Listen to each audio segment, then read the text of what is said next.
I've been given a honeydew this morning, and it's not a bad one. This egg basket that my wife uses, she wants me to hang it on the wall over there so we can save counter space over here. And I'm good with that, honestly. I mean, it's not that big of a deal. The problem is, I'd want to hang this from the studs. The studs are 16 inches on center. The mounting holes for this in each corner is 14 and 3/4 inches.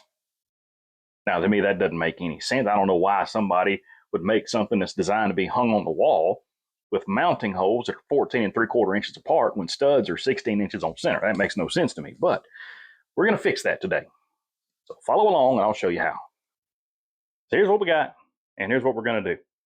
We're going to find the best section of this thing, which is going to hopefully be between a couple knots. Between the knots, we're going to whack it off to length. We're going to split it in half, and then we might even route some edges. I don't know. Depends on how it looks after we get done whacking this thing apart. And then we're going to use this as a bridge between studs on the wall. That way we can hang the basket on this instead. And we're going to do all of this with this old portable table saw here. I'm not going to pull the skill saw out or the miter saw and all that when this right here can do everything I need it to do. We're just going to rip the fence off when we cut the ends off, put the fence back on it, and then get to cut.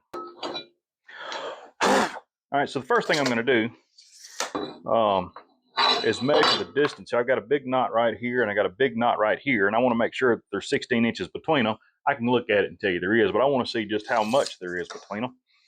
And we got a good just over or right at 32 inches between them, so we can pick any given spot between these two, and we should be all right. So.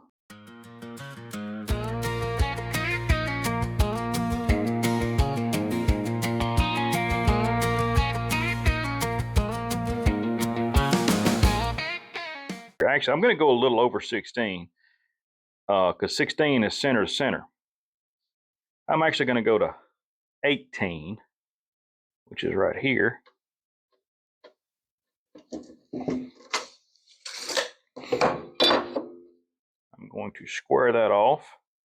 You should hear my wife whenever I call this a square. She argues with me. She's like, that's a triangle. I'm like, no, it's a square. And we go back and forth. And she can't. Oh, she does. She knows why it's called a square. She just likes arguing with me. I mean, she's a wife. That's what wives do. Let's see.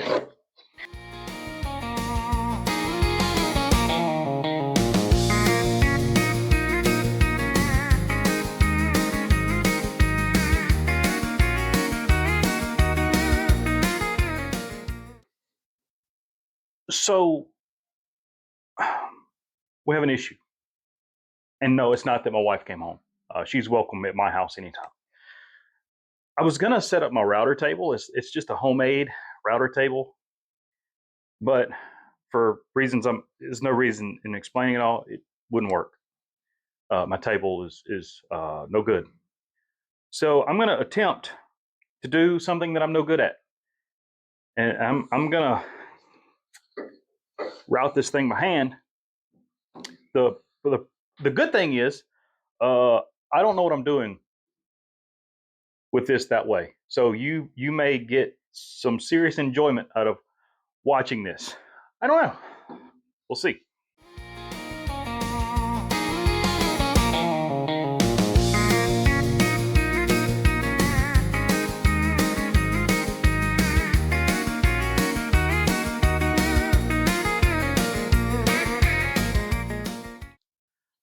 A little bit of sandpaper on this, and I think it's going to be all right. I mean, for a guy that I don't know what I'm doing. Well, I think we're done with these. I mean, I know you're probably thinking, shouldn't you paint them or stain them or something? No, I'm not, because it's just going on the wall behind a chicken egg basket. I'm not that concerned about it. I just wanted you to be able to see some decorative edges, if you ever just happen to look at it.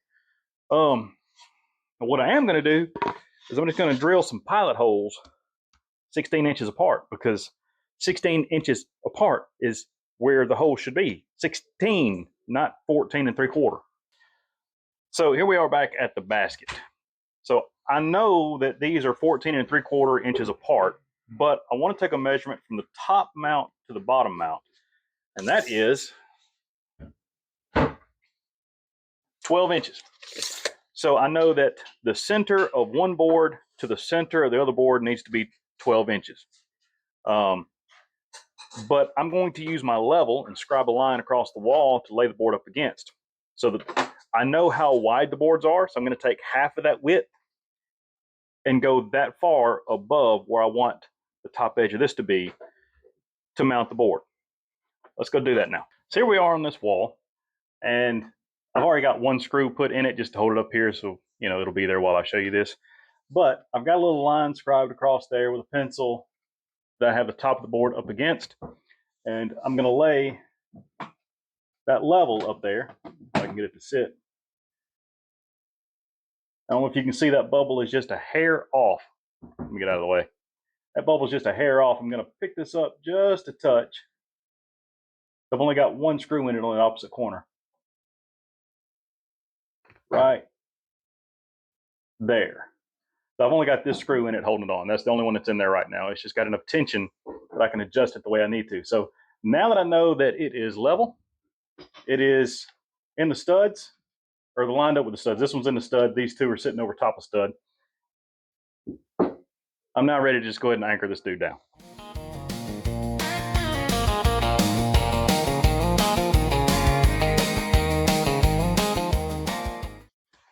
Now for this one, I know I need the center of this one to be 12 inches from the center of this one. I'm not going to actually just do anything too precise.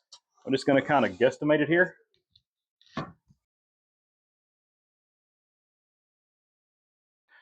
I'm going to set one in this corner just to anchor it, and then we'll level it and set the other.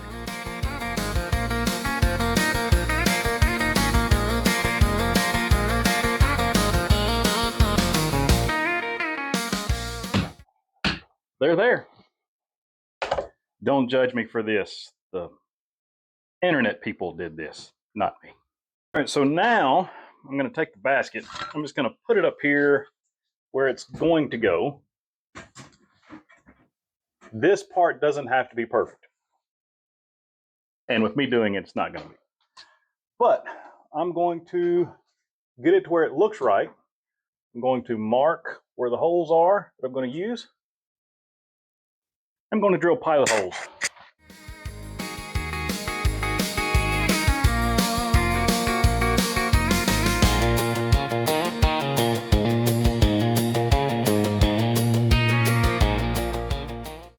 All right, pilot holes drilled. I'm going to get a screwdriver. And we're done. Egg basket on display on the wall. And that's how you bridge between studs. What should have been a 10-minute job is, this is how you can do it in less than 6 hours anyway. 6 hours ain't bad.